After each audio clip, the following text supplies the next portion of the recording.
दुर्घटनाएं हुई gas leakage की, एक तो विशाखापट्टनम में और एक हमारे रायगढ़ में, जहाँ पे 7 लोग घायल हुए हैं हमारे रायगढ़ में। और 3 लोगों को तो उपचार के बाद तुरंत छुट्टी दे दी गई थी और 4 लोगों को रायपुर रिफ़र किया गया था। उनके पूरे इलाज की व्यवस्था संबंधित कंपनी द्वारा की जा रही है और हमारे कलेक्टर, एसपी और हमारे श्रम विभाग के सारे अधिकारीगण उसमें समन्वय करके उनको पूरी चिकित्सा में और अन्य कार्यों में मदद हो, इसके लिए काम कर रहे हैं। और संबंधित कंपनी को नोटिस दिया गया है उनके लाइसेंस निरस्त करने का कि इस तरह से एक दर्दनाक घटना हुई है और इस पर उनका नियंत्रण नहीं रहा, इसलिए नोटिस दी गई है उनको। दूसरा, आज हमारे औरंगाबाद में एक बड़ी ट्रेन दुर्घटना हुई जिसमें 15 मजदूर मारे गए हैं। पहले तो कहा समाचार पत्रों हमारे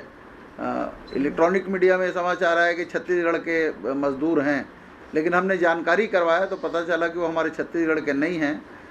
और वो मध्य प्रदेश के मजदूर थे। लेकिन जिस तरह की घटनाएं हुई, बड़ी दर्दनाक घटना है। मैं सारे मजदूर परिवारों के प्रति और जो मृत हुए हैं उनके प्रति अपनी श्रद्धांजलि अर्पित करता हूं। और मैंने आज ही हमारे विभाग के यहाँ के अधिकारियों को निर्देश दिया है कि इस तरह की घटनाएं की पुनरावृत्ति हमारे प्रदेश में ना हो पाए, इसका ध्यान हम सबको रखना है। और श्रमिकों के बारे में जिस तरह से घटनाएं हो रही पूरे देश में, मैं एक बात कहना चाहता हूँ, जिस तरह लॉकडाउन किया गया, पहले नोटबंदी जिस तरह से आदरणीय मोदी जी ने अकस्मात किया, लाइन में लगकर कई सौ लोग मर गए,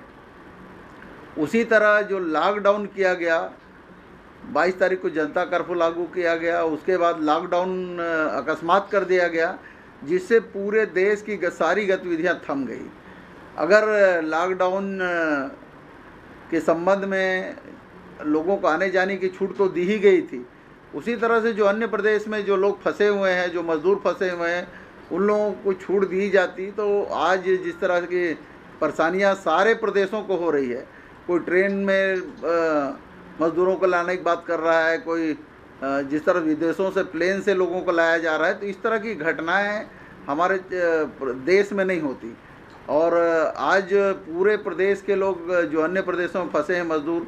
उसको लाने के लिए तरह तरह की राजनीति हो रही, लोगों को दिक्कतें हो रही, राज्य सरकारों को भी दिक्कतें हो रही, ये दिक्कतें ना होती। और हमारे प्रदेश के लगभग 1,28,000 मजदूर हैं जो कलेक्टरों ने जानकारी दी है, लेकिन हमारे पास जो पंजीयन हुए हैं उसमें 1,08,351 मजदूरों का पंजीयन हुआ है। और ऑनलाइन हम पंजीयन करवा रहे हैं कि कौन सा मजदूर किस स्टेशन से आके ट्रेन में बैठना चाहेगा, तो वो हमारे श्रम सचिव महोदय हैं, उनको नोडल अधिकारी बनाया गया है और उनके निर्देश में, हमारे माननीय मुख्यमंत्री के निर्देश में, अन्य राज्यों में जो फंसे हैं उनके लिए अलग अलग IAS अधिकारियों को नोडल अधिकारी बनाया गया है। वो सारे लोग समन्वय करके इसमें काम कर रहे हैं और बहुत जल्दी प्रयास करेंगे कि जो अन्य प्रदेश में हमारे मजदूर फंसे हैं वो आ सके, उनको सुरक्षित हम लाएंगे और उनको स्थानीय स्तर पे या ब्लॉक स्तर पे या जिला स्तर पे उनका 14 दिन का क्वारंटाइन करेंगे और सारे लोगों की जांच की व्यवस्था भी की जाएगी।